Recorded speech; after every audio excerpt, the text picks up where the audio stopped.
décidé de parler de perspective historique.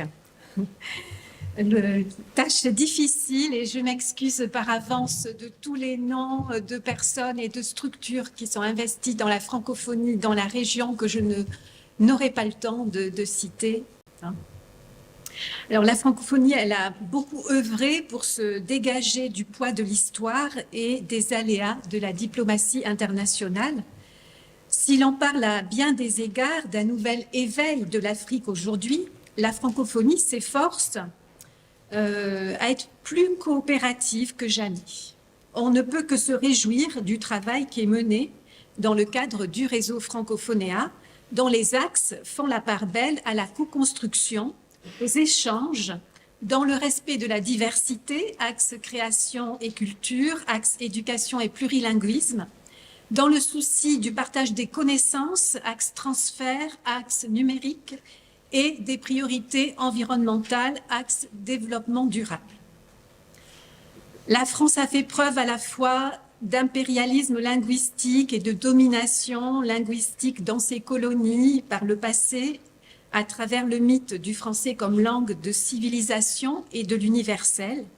Il a pu en découler des méthodes pédagogiques qui interdisaient l'usage des langues africaines dans l'enceinte de l'école en Afrique. Dans ce contexte, l'institution a fait de la langue française un outil d'apprivoisement, dans un réflexe d'assujettissement qui a pu fonder le paradigme colonisation-scolarisation. En réaction, en guise d'insubordination, des écrivains africains ont cherché à se démarquer de cette langue de scolarisation-colonisation par des jeux d'interférence avec leur langue africaine. Ainsi, Amadou Kourouma affirme-t-il à propos de son œuvre d'écriture en français « Qu'avais-je donc fait? Simplement donner libre cours à mon tempérament en distordant une langue classique trop rigide pour que ma pensée s'y meuve. J'ai donc traduit le malinqué en français en cassant le français pour trouver et restituer le rythme africain. » En revanche, dans le vaste champ de la francophonie hors de France, le français peut aussi être une langue élue pour ceux dont la francophilie s'affirme face à la domination de l'anglais et la francophonie n'introduit plus ici un rapport de domination vis-à-vis des langues premières. Il appert que son emploi renvoie à la suprématie nord-américaine toutefois, bien souvent, par ricochet, et intervient donc une nouvelle fois dans un contexte de tension. Ainsi, c'est vers des francophonies apaisées, libérées du poids de l'histoire comme de la géopolitique, que Francophonéa aurait à œuvrer dans le sens d'une sociolinguistique de la rupture, comme le propose Giovanni Agresti, un concept qu'il expose dans un ouvrage que nous venons de publier au CELFA, aux presses universitaires de Bordeaux, le français et ses usages dans l'espace francophone, sous la direction d'Alpha Barry, actuel directeur du CELFA, et de moi-même.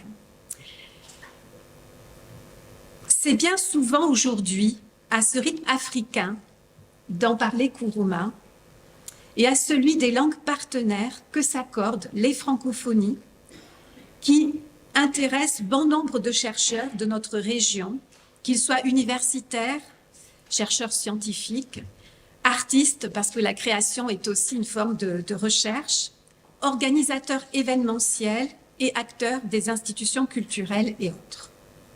Pour en donner un exemple, homme de théâtre et metteur en scène, Guy Lenoir, raconte qu'il a rencontré l'Afrique en 1982 lors d'une tournée dans des villes, plusieurs villes d'Afrique subsaharienne, faisant jouer En attendant Godot. Il y découvre une génération d'auteurs, d'écrivains, de dramaturges africains qui interrogent notre rapport au continent, modifiant ainsi sa perception et par son travail la nôtre aussi, donnant à voir, à entendre une Afrique moderne et contemporaine liée au corps, à l'âme, au sens et résolument humaine. Cette rencontre avec l'écriture africaine vécue comme une révélation sera la source de sa démarche artistique. Alors, il fonde la structure MC2A, Migration culturelle, Aquitaine-Afrique. Il dit « J'y développe un projet artistique autour des migrations dans une volonté de rompre le rapport nord-sud. Par son histoire et celle de l'Afrique, je cite, Bordeaux semble la ville idéale à un tel projet, port d'attache vers le continent. Un projet culturel mais aussi politique et sociétal. » Cette évolution d'un intérêt de la francophonie vers les francophonies a aussi été accompagnée par le travail des chercheurs scientifiques cette fois-ci. L'évolution du centre de recherche, le CELFA, bien implanté dans la région, en est un parfait exemple. Il s'agit de l'un des plus anciens centres de recherche de l'Université Bordeaux-Montaigne, fondé en 1969 sous le nom CELMA, Centre des études littéraires maghrébines, qui a connu dès sa création un fort rayonnement sous la direction de Jack Corzani. Le centre s'est ensuite développé à partir de 1993, devenant le CELFA, Centre d'études linguistiques et littéraires francophones et africaines, sous la direction de Messenji Moatane Galasso, intégrant une dimension linguistique, avec des thèmes qui vont se recentrer sur le français hors de France, alors que jusqu'ici, dans les centres de recherche qui travaillaient sur le français, on travaillait plutôt sur le français de France.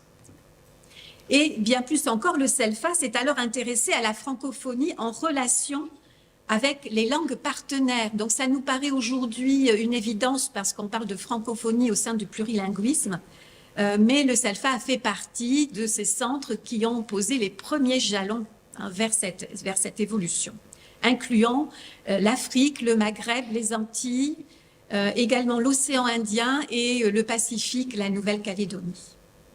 Le centre a connu un rayonnement important. Il a fait partie de ces structures qui ont formé l'avenir du français international. C'est pourquoi Moatane Galasso a défendu dans les plus hautes instances l'idée du français langue mondiale, c'est-à-dire qui peut être parlé dans tous les continents. Cette idée parut alors nécessaire, elle a fait fortune en opposition au concept de diglossie, au concept aussi de guerre des langues défendu par Calvé. Et le CELFA a œuvré plutôt dans le sens d'une hospitalité s'opposant à l'hostilité, à l'idée de coexistence. Il a œuvré dans le sens de la coexistence donc du français avec les langues partenaires, s'intéressant au concept de convivialité au sein de la sociolinguistique. Le CELFA accueillait alors de nombreux chercheurs qui venaient aussi pour son centre de documentation, près de 7000 ouvrages qui étaient hébergés à la Maison des sciences de l'homme d'Aquitaine jusqu'à il y a 3 ans, et nous regrettons encore que les ouvrages aient été retirés, que le centre ait été fermé et qu'il reste aujourd'hui dans des cartons au sein de la bibliothèque universitaire de l'Université Bordeaux-Montaigne en travaux.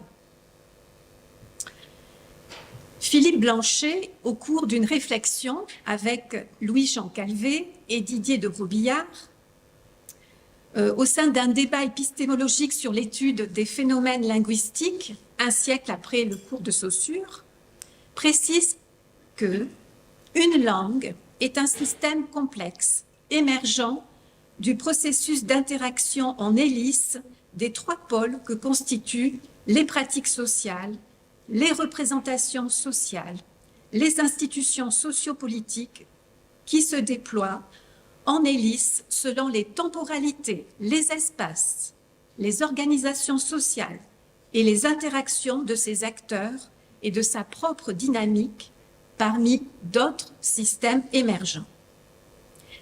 Si une identité francophone se façonne dans et par la langue française, c'est bien qu'il faut continuer à œuvrer pour une valorisation conjointe des langues du terroir devenues partenaires du français, dépouillées de toutes les représentations mythiques qui ont longtemps escorté la francophonie, qu'elles soient forgées par un sombre Gobineau ou par des philosophes des Lumières.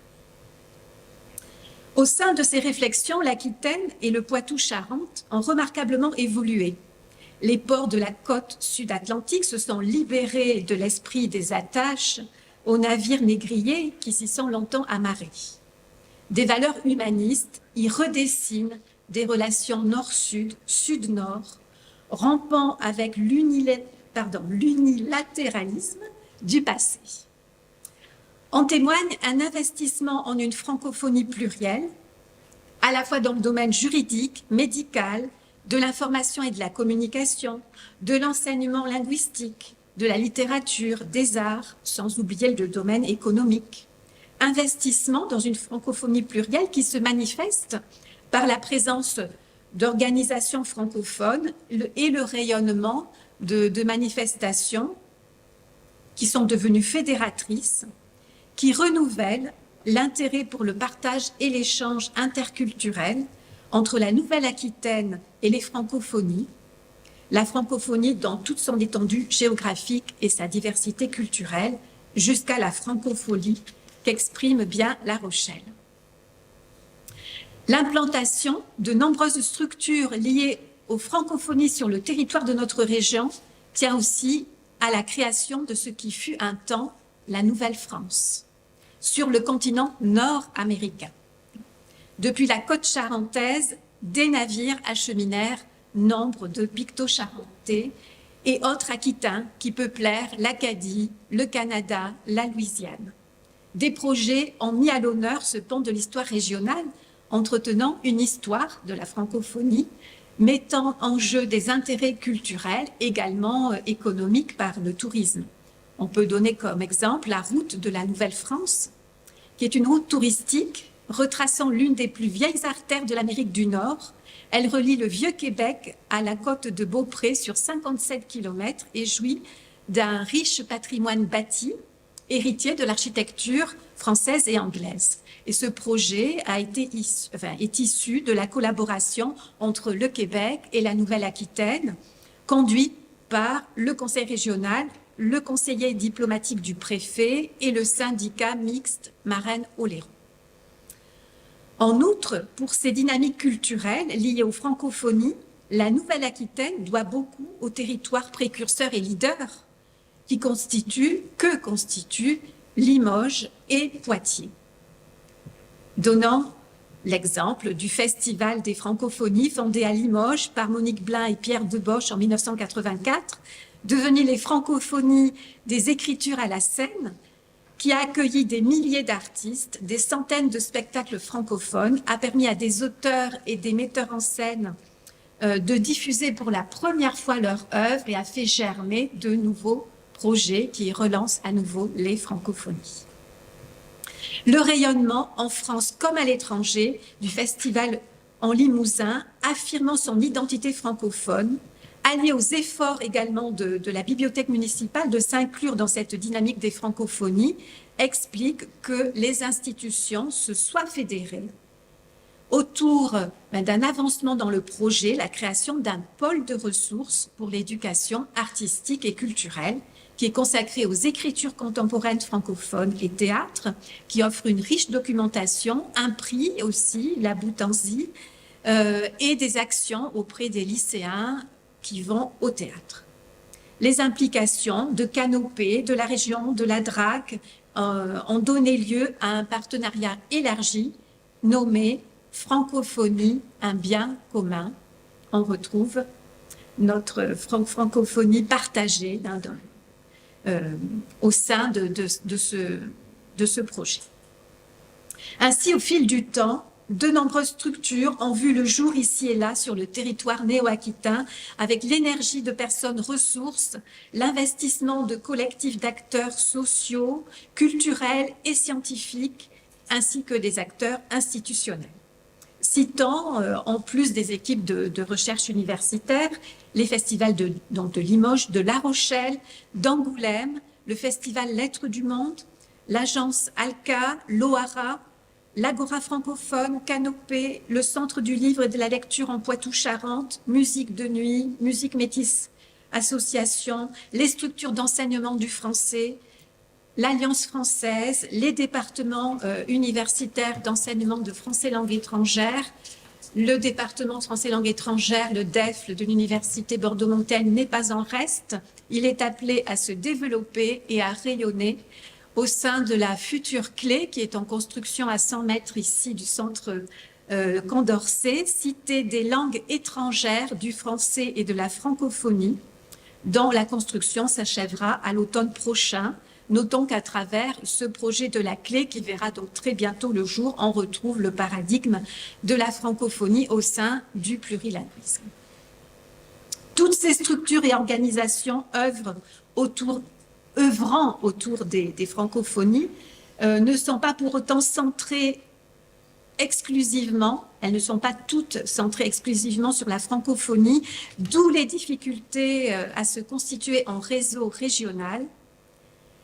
S'inspirant du nom du centre dramatique national du Limousin, on pourrait dire que le trait d'union reste à placer. En ce sens, Francophonéa est exemplaire par les efforts déployés, les énergies mobilisées en faveur d'une mise en réseau des chercheurs de la région pour une collaboration pluridisciplinaire en faveur des francophonies plurielles présentes et à venir. Je vous remercie pour votre attention.